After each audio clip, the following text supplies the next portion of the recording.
Both of these players are 10 and 2. They're fighting for their tournament lives here. Let's head down to the feature match area and see how Black Green Midrange fares against Devoted Company.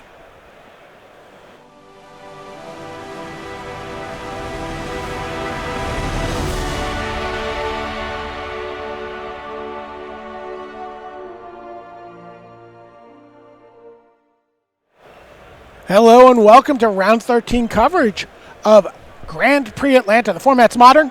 The players here are Ziru Zhu and Reed Duke, who is rocking Black Green Midrange today. Yeah, to the surprise of roughly nobody. Liliana the Veil. This is the card that Reed popularized in Modern. You know, when he was all the way back when he was still Jund was his deck of choice, and he played it at the Modern Magic Online Championship. Yeah, Reed Duke is like the poster child for trying to play fair decks in any format. But yeah, just that Dark Confidant. I don't know how many times that Dark Confidant specifically has been cast, but it is a large amount. Here, Zirizu with one of the most key cards, though, in that Noble Hierarch. Like a 1-drop that doesn't go answered is usually really powerful, and Reed also didn't have a turn 1 discard spell. So far it doesn't. It seems like a disruption light hand, which means that Reed probably has access to a little more power in hand. There's a Knight of the Reliquary. Ostensibly a fair-looking card. Knight of the Reliquary is like the most unfair of the fair cards in a way. It's really hard to win a match of Magic where your opponent untaps with that card.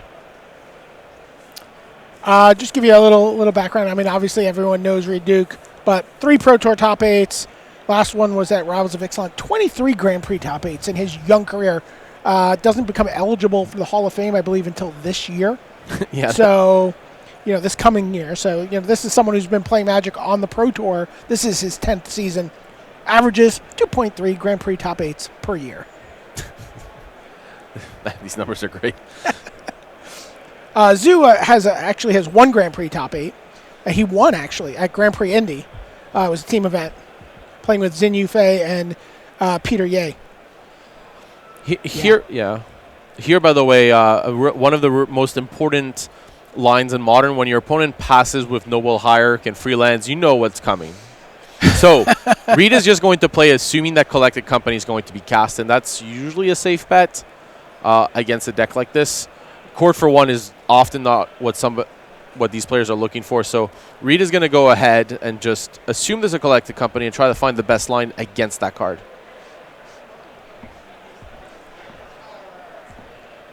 And Zuri has everything in hand, right? He's got Collected Company and Court of Calling. Yeah. Scavenging Ooze, a way to break off potential combos. So Reed can essentially play Ooze here and try to avoid like an infinite life combo, which could easily occur. All right, here's the Collected Company. 6 cards off the top. There's a Devoted Druid. Piece 1 of the combo. There's also 2 Knights of the Reliquary. While there is a combo piece there, it's got to be tempting to get the 2 Knights and just start a value plan. Well, it looks like that's going to be what Zhu does. Again, even though he's putting that Devoted Druid on the bottom of his library, he's still got more copies of it in his deck. And he's got the Court of Calling to go get it if he wants, and he's going to get to shuffle his deck as well with these Knights of the Reliquary. So lots of deck movement for Zhu. Yeah, Scavenging Ooze. Oh, is that the 4th Knight of the Reliquary? Yep. So Scavenging Ooze is also a way, though, to keep these Knights in check. Essentially trying to, you can control the size of the graveyard, like get rid of the lands. And, that is a lot of control over this. Like, Knight of the Reliquary is a problem once they start getting 5/5, 6/6s. Like, they can end the game in a hurry. And the Devoted Company deck is...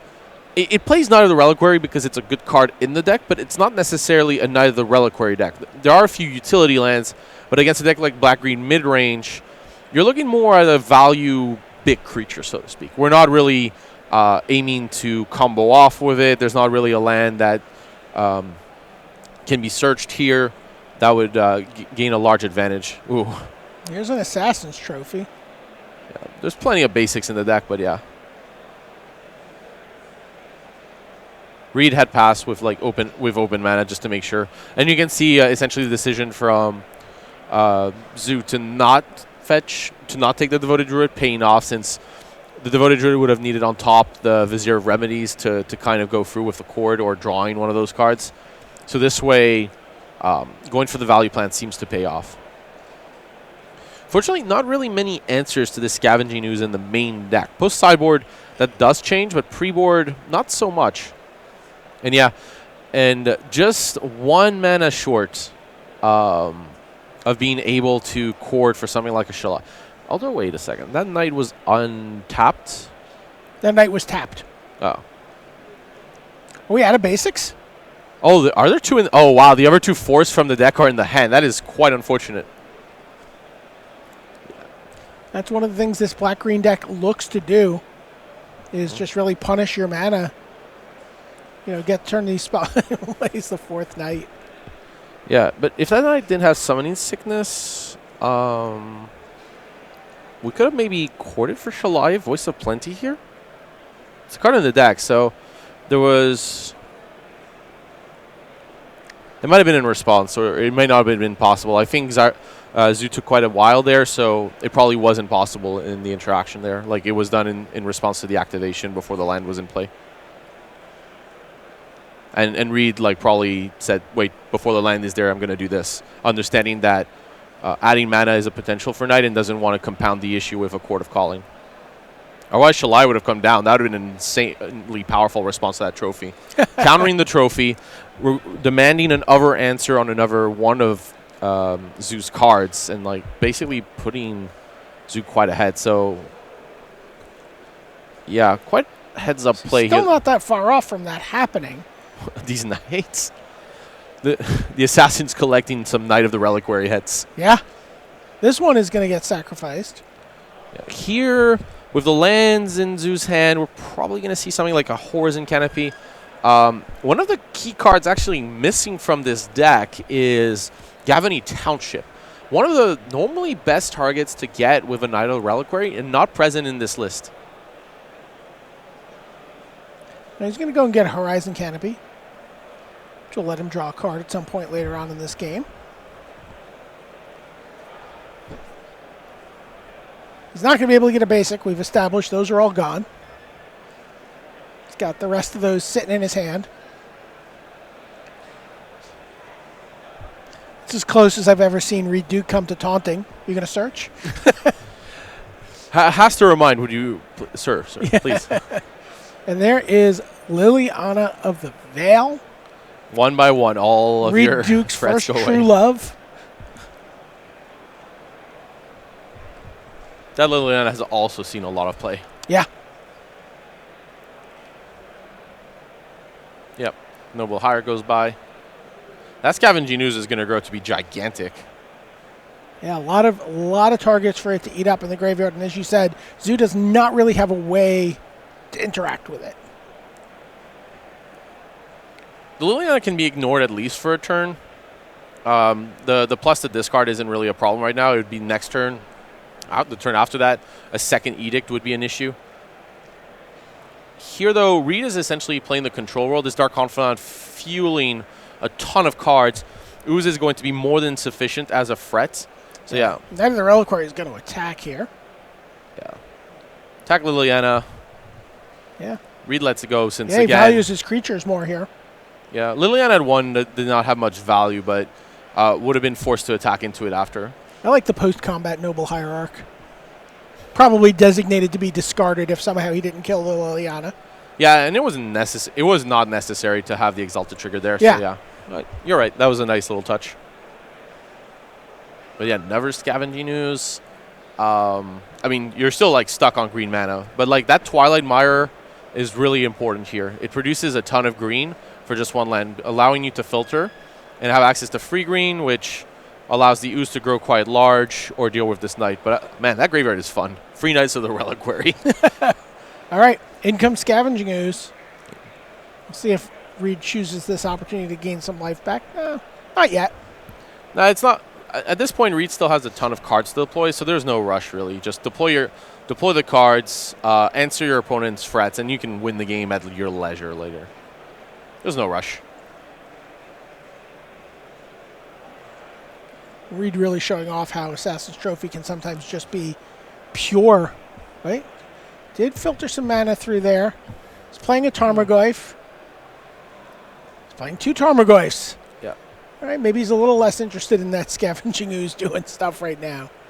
Yeah. Tarmogoyf seems to be a 4/5. We got instant sorcery. Well, we have 3 of the 4 traditional types, and we have a bonus type. So the way I like to do it is the 4 traditional types are creature, land, sorcery, and instant. Those are the ones that are really easy to get and count. And then after that, you look for bonus types. Enchantments, artifacts, tribal, and planeswalker are more uncommon.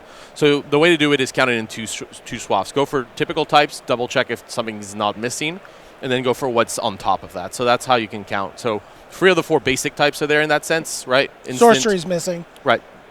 Easy to identify, and then you go, oh, there's a planeswalker, 1 bonus, so 4/5. And that's how you can count Tarmogoyf. All right, well, now we're going to see Court of Calling here from Zoo. Feels like he's got a window to do something here. This is probably for something like Dustwatch Recruiter or Scavenging Ooze. Access to more mana. So Scavenging Ooze Wars could happen, especially with Tarmogoyf. But it's really hard to... That Tarmogoyf can easily be a 3/4, but not much smaller. He's getting a Devoted Druid. Okay, Does he have the combo? Right, but you need... that Devoted Druid... It's not just the combo. You also require some piston for that engine to fire, right? Yeah, let's see. There's no...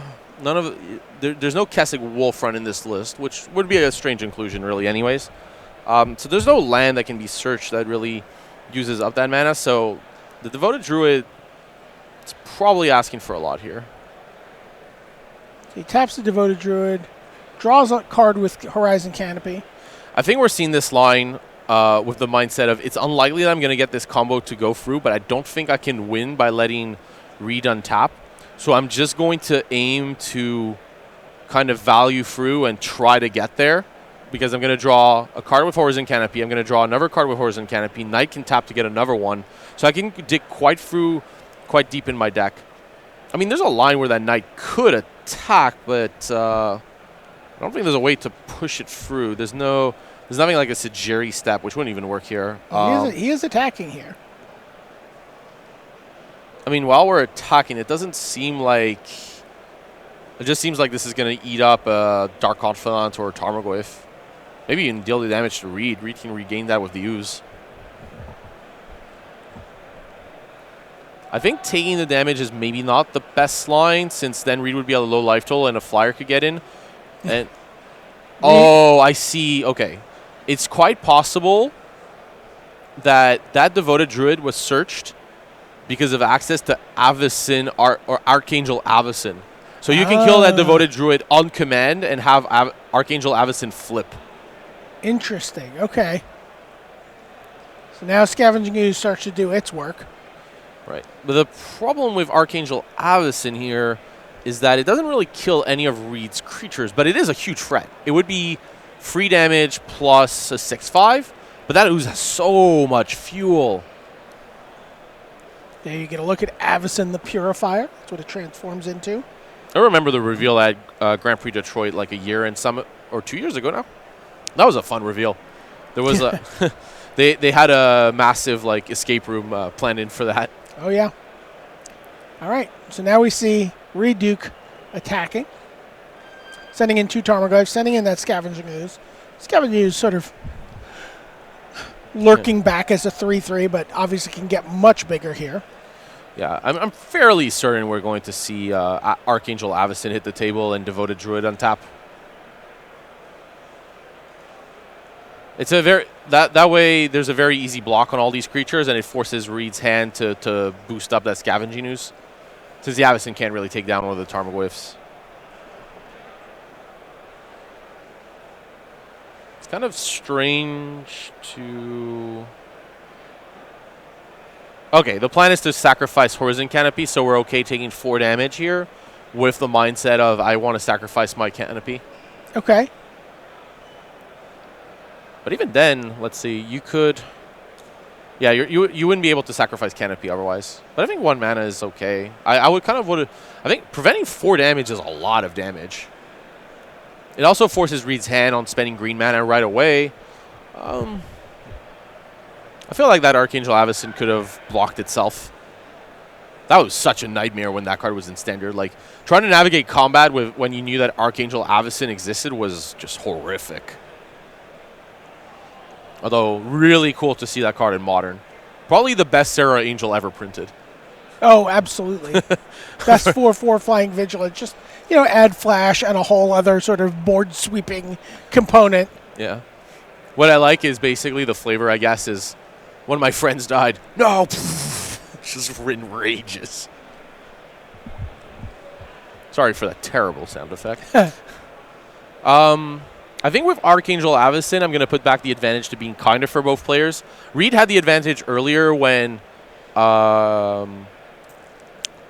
Zaire basically had few options. See Reed Duke just checking the Oracle text on Avacyn. Yeah. What do you think he's checking for here? Honestly, just reading the card. That's what Reed is checking for. And I think that's totally fine. Like, Reed has not seen this card in a while and just wants to make sure he remembers all the text on the card. I think what it is here is remembering that it's a triggered ability that he can respond to. Or just checking its end of turn or how it flips. All right, there's a Grimflayer. So there's a green floating still from that Twilight Mire.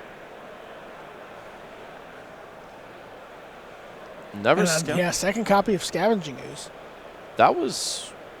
Okay, there's no land in Reed's graveyard.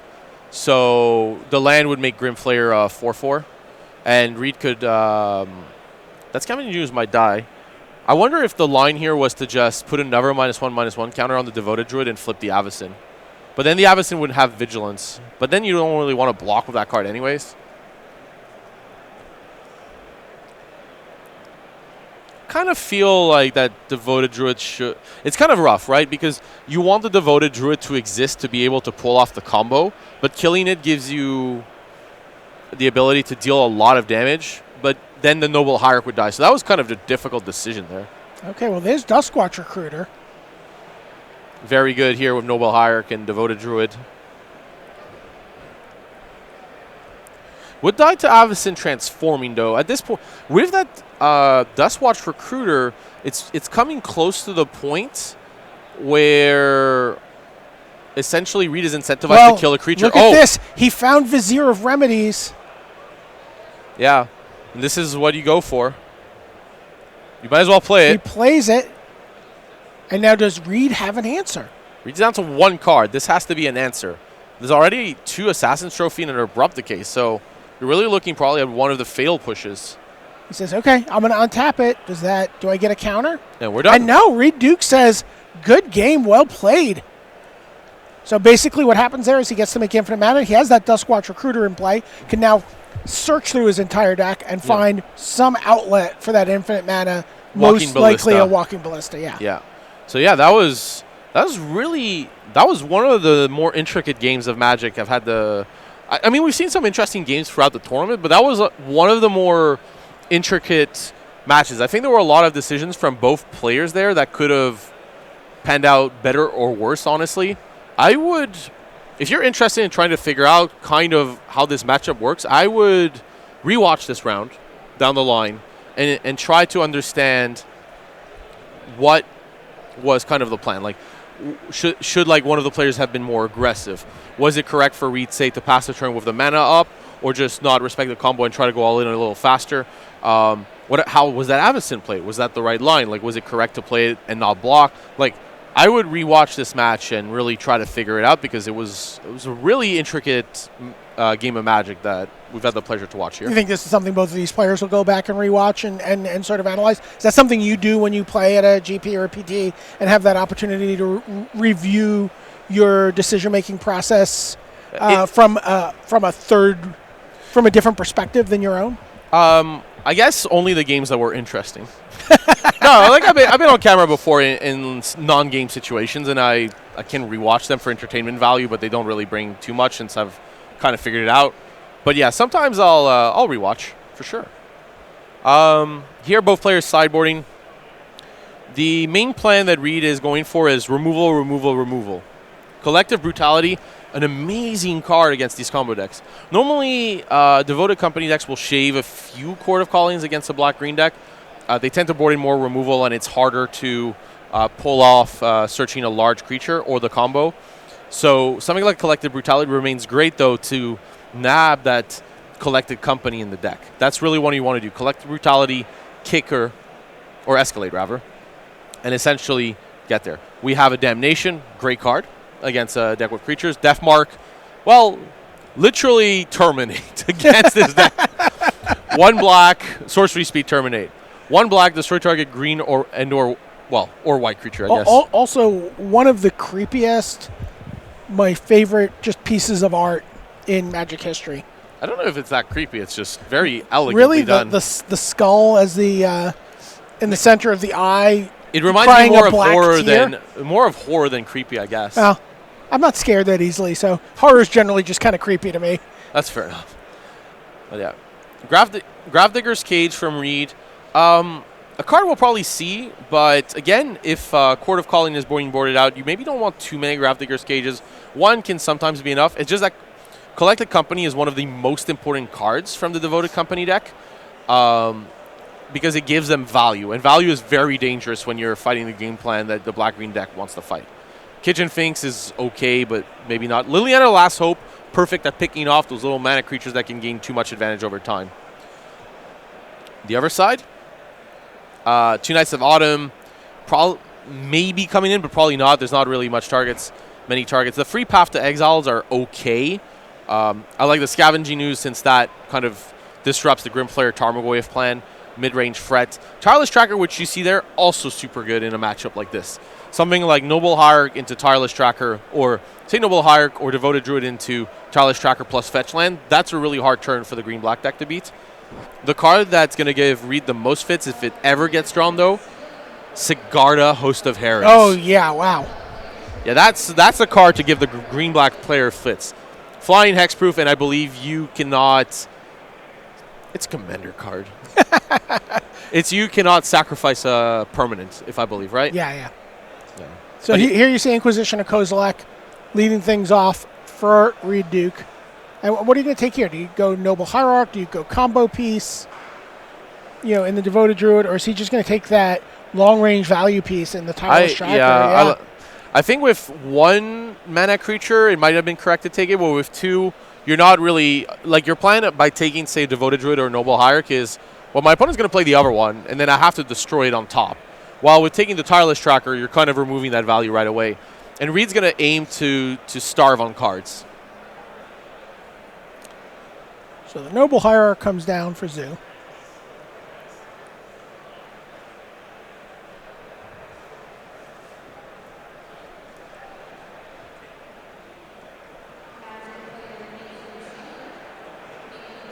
The ability to get... Horizon Canopy is such a good land. I love it so much. So Nihil Spellbomb, Treetop Village. Treetop Village, a hallmark of rock decks going all the way back. Yeah. By the way, that Nihil Spellbomb in the deck really to... I mean, it cantrips, so it's fine. But it's there to fight the Knight of the Reliquary plan. There's not... Sometimes these combo decks go with something like Viscera Seer plus Kitchen Finks. But Reed hasn't really seen black producing land. So might believe that there's no such combo. So it's really there then, at that point, to kind of make Knight of the Reliquary a 2-2 just in case. And we're definitely going to see the Knight here, just on curve. He knew the Knight was coming. Still, killing this Knight of the Reliquary would be of utmost importance. While the Nihil Spellbomb does control the size of the Knight, it still acts as a mana/value creature. Oh, Liliana Last Hope is... That's interesting. Here we go. Liliana Last Hope shoots down the Noble Hierarch, but... That Nihil Spellbomb is going to get sacrificed. There's no value from it since Reed won't be able to play a black mana. But yeah, 100% we're seeing this Nihil Spellbomb being sacked. We're not going to sacrifice a Liliana Last Hope this way. Right? Brings the Knight of the Reliquary down to 2. Liliana's going to live a turn, and that's just a great sequence there from Reed Duke. making the decision that having this Liliana in play is of utmost importance, and decides, well, I would rather do this and force my opponent to not be able to use Knight of the Reliquary and then still have a Liliana at 2. It could have been at 1 with a fetch land, right? Like, Reed was very aware of that possibility. But 2 and 1 are basically the same in this situation. It goes minus on the Knight. Yeah, the weak Knight is an 0-1. And there's a land for Reed. He's got a fetch land. So he does have Treetop Village available also as a blocker or attacker here. Yeah, 4 Treetop Village in the list. You know the plan is to trade That resources and then Treetop over, right? It's I mean, That's the rock, right? Warms my heart to see a Treetop Village. That's the minions of the rock, right? Well, the rock's minions were really Deranged Hermit and the squirrel tokens there. I think the minions should be the Treetop Village. Treetop Village has put so much work over so many years of Magic, and it goes unrecognized to this day. It's been memorialized in song, the little village that could by John Becker. That can't be the correct art. Yeah, that is shame on the card viewer. Shame. There we go. Normally, I'm not too much of a stickler for card art because I believe you should be able to play Magic with what you have and have fun. It's just that when, we need to match with what's on screen here. Coming back to the game, now the question is, because this Dark Confidant can protect the Liliana, there's a question of whether Reed wants to essentially use that Dark Confidant as a way to protect the Liliana, the last hope. But we're also seeing this play pattern. Oh, this is really bad for Reed here. Yeah, here is Walking Ballista. Yeah, this kills Liliana Last Hope too. Yep. We've seen Reed tap out a lot this game, and part of it is simply because, well, Reed had to. Oh, what? Yeah, well, he forgot that his Knight of the Reliquary was shrunk Yes. by Liliana. Apparently, yes. So he attacked, but that didn't do anything, and then removed the counter from. Yeah. So. No, but yeah, that's usually why with Liliana Last Hope, players either inverse the card to point out that it's been made weak or put a dice in front of it. Not on it, but actually in front of it. It's a way to indicate. But yeah, here. Yeah, Liliana's going to pick off the Devoted Druid. Abrupt Decay is going to take out the Knight of the Reliquary. And then there's a Scavenging Ooze to get in the way of that Walking Ballista. So Reed Duke got a little room to breathe here. This is Reed's last card. That a second Path to Exile would be huge game here. Looks like Zoo's just going to pass the turn. Yeah, and you just untap here. You don't want to eat something and in response get your ooze killed. Reed's going to attempt to kill the Walking Ballista. It may not be an attempt. If with that Collected Company, it's actually a big question as to whether or not it happens.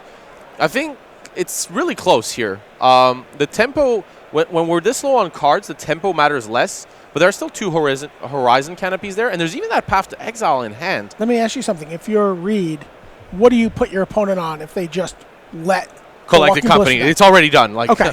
At that point, it's clear. Like, Reed is even thinking You're about not thinking that it's like, oh, he's just going to sacrifice some horizon canopies here. You're like, I have to think my opponent has Collected Company here. Yeah, I think at this point, it becomes, like, relatively clear. This is the card, like, on Reed's mind, and it's very unlikely that it's not in hand. Like, it would be very strange. At 5 mana, you've seen Avacyn, so you might ask yourself a different question. But yeah. Oh, yeah. Treetop Village is getting in. I love it. The thing is, there's not that many large creatures in the deck, so it makes sense to attack here. A Knight of the Reliquary would be only a 2/2 anyways. Oh, wow. That is not the best Collected Company. Is that a Remorseful Cleric? That is Liliana food.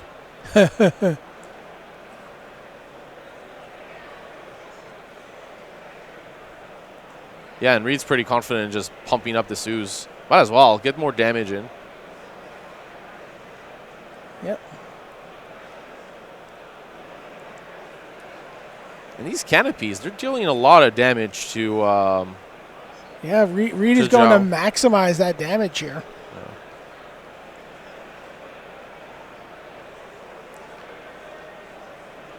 Yeah, I think correctly. Trades away all the life he just gained Yeah.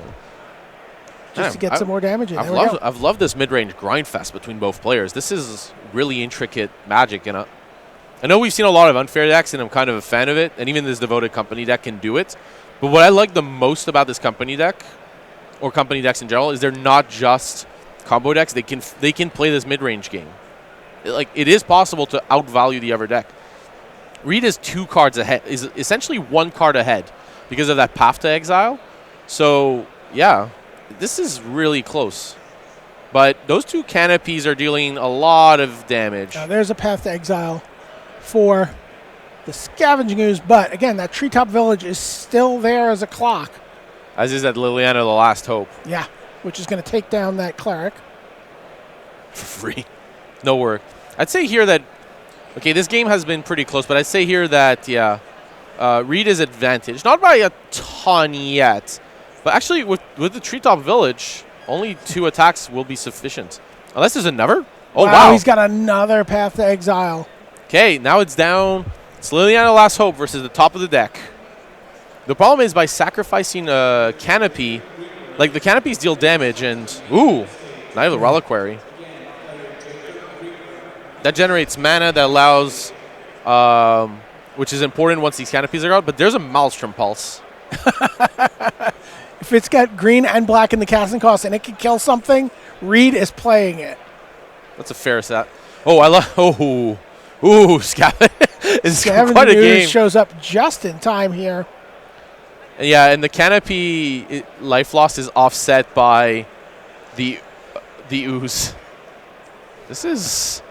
Oh, oof. but Fatal Push. Well, removing a creature has limited utility since you're losing a life for the privilege, anyways, of gaining a life. So, but this is the only ooze in the deck, so there might have been an incentive to do it. Oh, and there's a sideboard Grafdigger's Cage. Yeah, making sure Collected Company can't come off the top. At this point, do you go to 1? Fetch lands need to be live draws, so I think you can't. There's Knight of the Reliquary. Another Knight right off the top.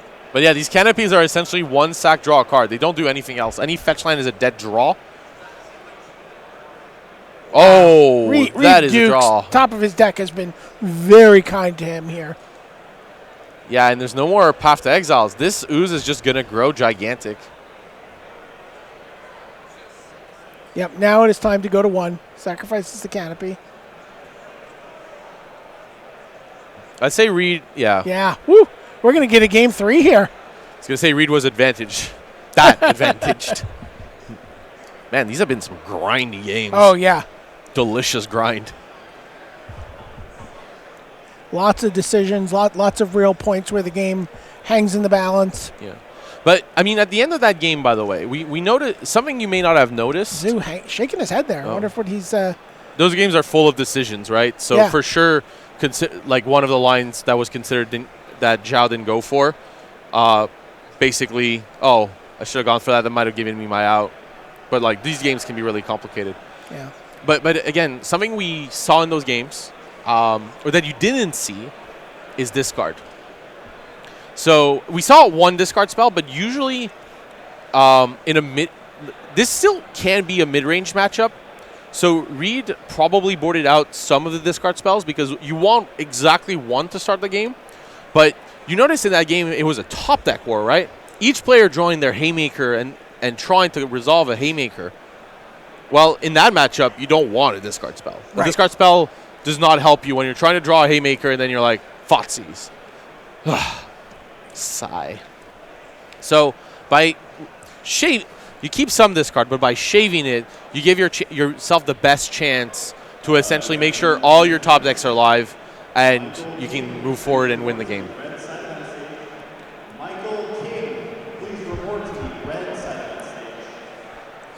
Reed seemed very focused there on his sideboarding and thinking about, and, seemed to be really re-examining the game as well. I'm curious how much sideboarding changes play or draw in this kind of with this kind of deck. Something like Liliana of the Veil is already dubious, I guess, on the play because your opponent has so many mana creatures and plussing isn't always the best. But on the draw, it's definitely one of the cards you usually cut. Like, forcing your opponent to sacrifice Noble Hierarch is not really what you're looking for. Liliana Last Hope is much more what you're looking for. Right, tick up, move towards a win condition, and shoot down all these incidental creatures. Right, it's just incidental value. And while the card's hard to fight, so that's more what you're looking for. Those Lilianas are the Last Hope. Eternal Witness, that's another card that makes me happy anytime I see it in play. Yeah, Eternal Witness, a necessary piece in these Devoted Company decks. Synergizes incredibly with the actual card Collected Company, but sometimes necessary as well. Like if one of your cards hits the bin, you need it back. All right, Reed is going to go for 6 cards here. Also, really, yeah. Well, interesting. We saw a Devoted Company earlier in the hands of Thorolf. Yes. And he was playing Postmortem Lunge, where maybe something like Eternal Witness was going to be in there to get your piece back, which I thought was an interesting piece of tech that came out of this weekend. Yeah, the difference, I think, between Thorolf's build and this one can play a mid-range game much better. You're not just all in on trying to combo out. You can go something like Path to Exile, Eternal Witness back Path, and really fight a different game.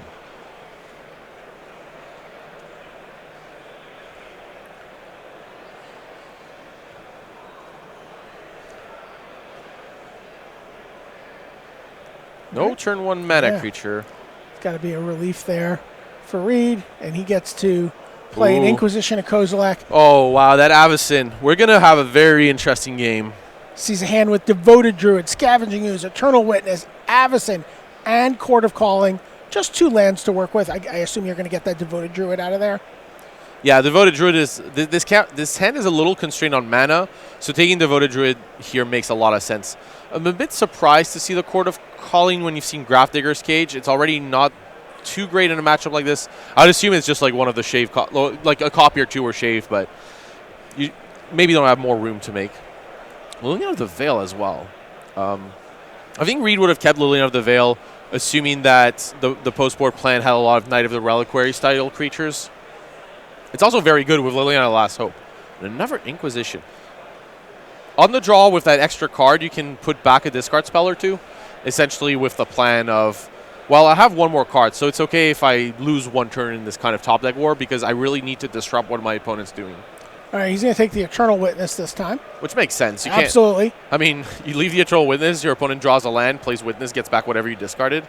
Assuming the Eternal Witness was, a Moises Alou rookie card, just doesn't matter. What would you have taken out of that hand? You take the Cord?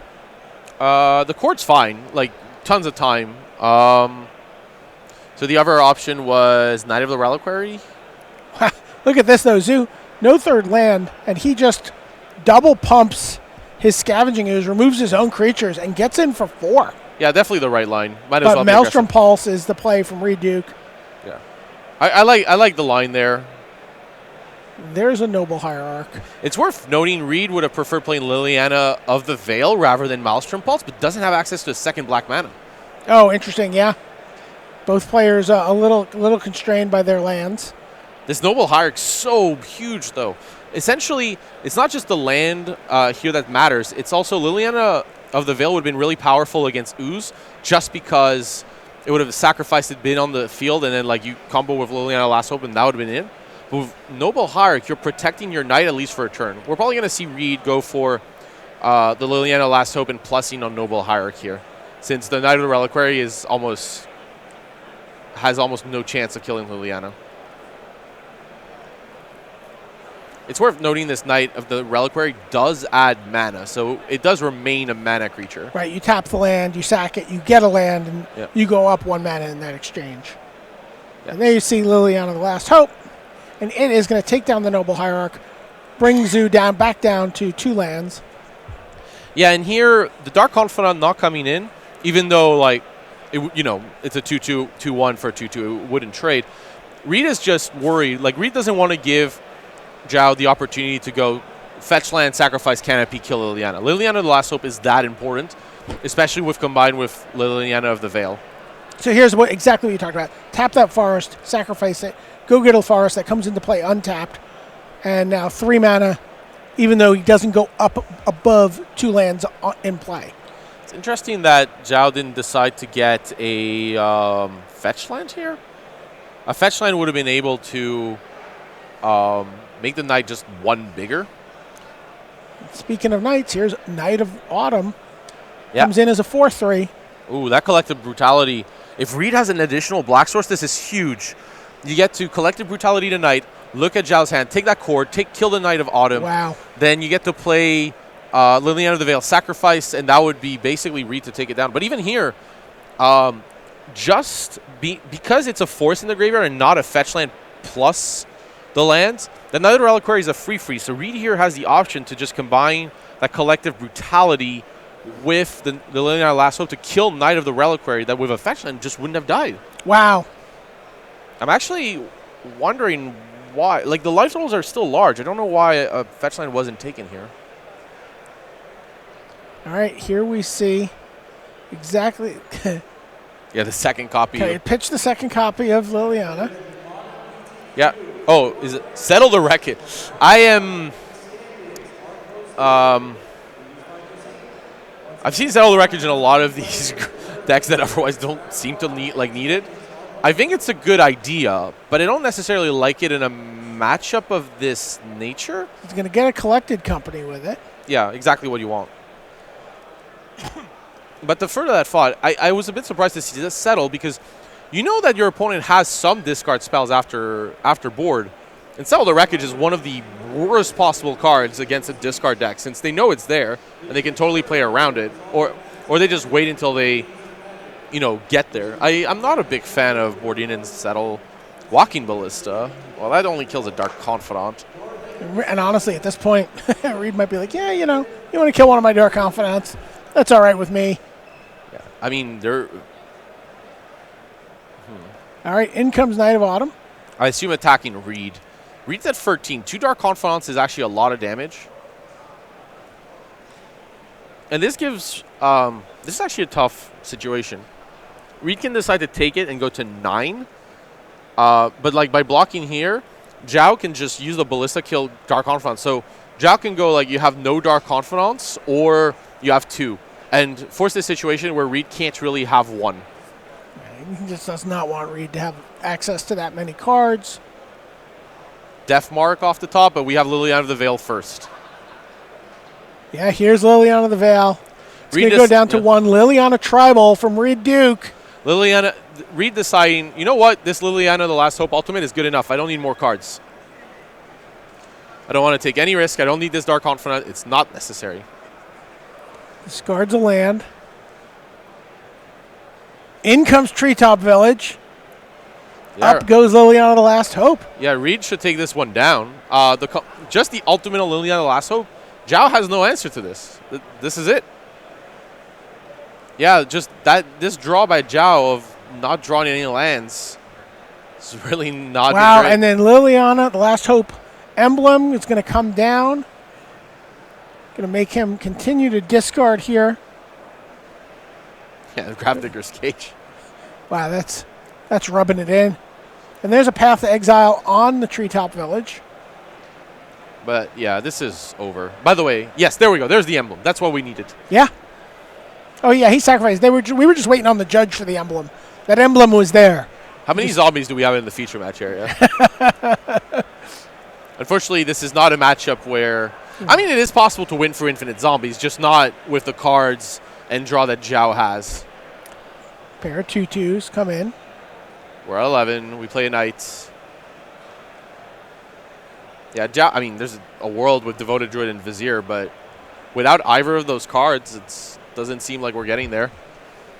Liliana of the Veil can just make this Knight of the Reliquary go away. And then Nihil Spellbound can make everything go away. Can even remove the graveyard and attack first, see what happens. Yep, discards Inquisition. Death marks the Knight. I mean, yeah, this is just... Gets in for 2. Zhao's out of cards, out of life. 4 more zombies come down. What's he going to draw? Extends the hand. Reed Duke goes to 11 and 2. Liliana Tribal gets him to 11-2 here after sideboarding, playing the Rock here in Grand Prix Atlanta, home of Salamanca, the inventor of the Rock. Yeah, just that match. I mean, Game 3 was kind of a foregone conclusion just because of the way the draws panned out. But I think rewatching Game 1, Game 2, that would be a good way to learn how to play kind of these mid-range-ish mirrors. I know it's not quite a mirror, but it's interesting to see like the differences absolutely. there. So like, I would say rewatch that Game 1, that Game 2, and try to figure out your lines and how they compare. That'd be a good way to get better at that type of matchup for sure. Okay, that's what I'll do. Thank you. All right, we've got more Magic coming up for you. Don't go anywhere. We got a couple brief messages, and then we have some time walk action that went on in the feature match area while that match was playing out.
welcome back to round 13 coverage of Grand Prix Atlanta. Brian David Marshall, Eduardo Sajgalik. Eduardo, what are we looking at this round? We are looking at Infect, stock Infect if you want.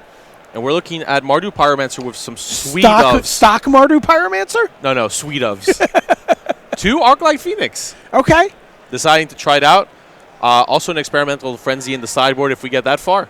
Okay, and then a handful of Planeswalkers sprinkled in for extra spice. Let's head down to the feature match area and see how this match plays out. All right, Kazu Negri at 11-1. He's playing Infect. Yeah. Here I kind of like the deck name not being there, since when you start with Inkmoth Nexus, now the first thought is not Infect. It's something like Hardened Scales, Affinity. So you're like, okay, this is kind of a weird affinity draw. Let me just Inquisition or Thoughtseize to see what's going on. Oh. Rupe Metsa, he's playing Mardu. Mardu Pyromancer here. Goes untight to me. Yeah. Faithless Looting, one of the key spells from this Mardu Pyromancer deck, really makes it tick, allowing Bedlam Reveler to be the card it is. And giving you a little... and this deck gets a little extra value off it of something like Arclight Phoenix, where you get to ditch it. But you see a Lingering Souls. 2 even. 2 Lingering Souls got It looks like Kazu mulligan and just didn't get the colored source. Okay. Ooh, that member. Wow. Dismembers a young Pyromancer there. Breeding Pool off the top, so we get to play Magic.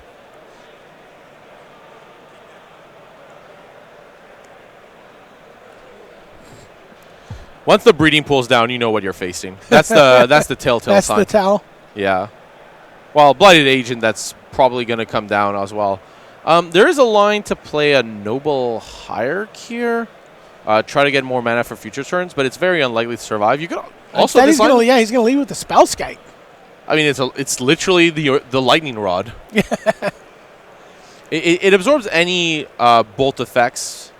But yeah, Inquisition of Kozilek. Yeah, that's the downside to holding off on your win condition here. So it looks like Glistener Elf, Hierarch, Agent, Growth. There's already an Infect creature on the table in that Inkmoth Oh, that's Nexus. true. That's true. You got the Nexus. So really depends more on the hand than anything else here. You can go for the Hierarch essentially because it combines so well with Inkmoth Nexus. +1 attack.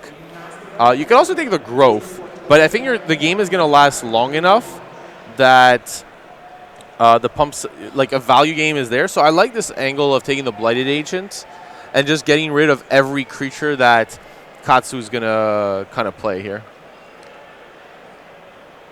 Which, of course, is going to be difficult to do with that Spellskite there. That's true, but Lingering Souls does a good blocker impression.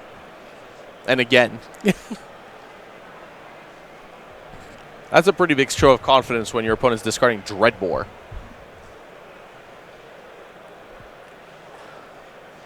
All right. Nexus, Noble Hierarch, get in for 2. Yeah, Inkmoth Nexus showcasing its power here. And when I say 2, I mean 2 Infect. Yeah, Noble Hierarch's a pretty good card, but it becomes even better when it's essentially giving +2/+2 in that sense. Like, a spectacular card in the Infect deck, acting as more mana and pump effect. Here, I think, yeah, Thoughtseize plus Fatal Push is the more likely outcome. So Thoughtseize sees the Glistener Elf and the Mutagenic Growth. 2 Nexus and an Elf. You could take the Elf if you want to continue your plan of trying to kill every creature your opponent has. Or you could take the Growth if you're worried about the clock.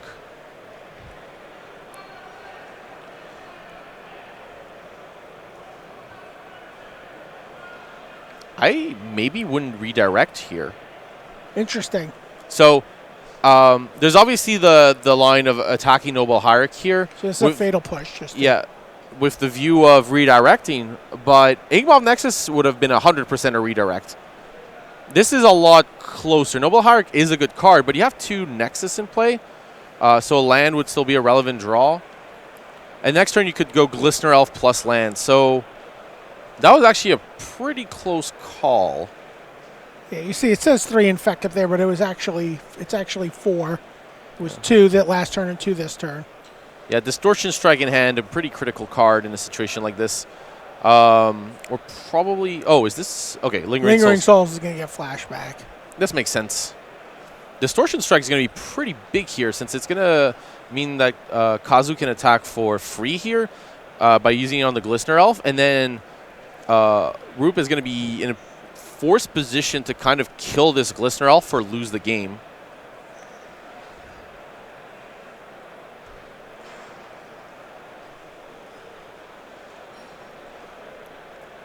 Yeah, because this is free infect damage coming with Distortion Strike. Next turn, I'm trying to recall the rulings on Rebound here, but I believe because you have to... Rebound triggers, I believe, I may be wrong on this, that Inkmoth Nexus could be animated in response to Rebound, so that when the Rebound resolves, you get to put it on there. But, we can check that. All right.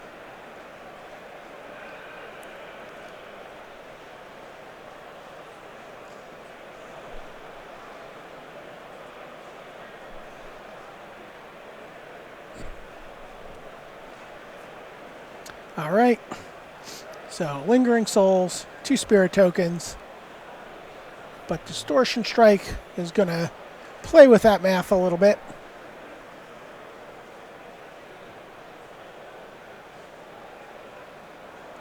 So, there you go. So, going to cast a second Noble Hierarch. Going to animate the Nexus, going to Distortion Strike it. Going to get in for 4 here. Yeah, I mean... 2 Exalted Triggers, plus 1 from the Distortion Strike, and 1 natural. That is 8 poison for Kazu Negri on Rupi Metza. Yeah, there was not really too much of a difference between doing it on the elf or the land here. I guess we can tap more mana. But like, the important part happened, which is we infected our opponent for 4. Yes. That was the critical part of that turn. Now with Terminate up, obviously forced... So here it's a question of what you're targeting. I think the Glistener Elf has very limited value, so that would be my preferred target here, since it doesn't commit Kazu to play a spell otherwise, or to tap mana on upkeep. So while Enigma of Nexus could be animated, I kind of like targeting the Elf here. Since something like Collective Brutality, like any sorcery here, would get less value, and you're forcing an instant out. Sorcery speed removal is beatable. Oh, is that another strike? That was another strike. Activate my land. Distortion Strike. Get you. Kazu Negri goes to 12-1 here with 2 rounds left in the Swiss before top 8. One more win could secure a top 8 berth. Yeah, and that was a hard matchup. I mean, obviously we only saw one game, but yeah, I should tell you, right, we're only going to get to see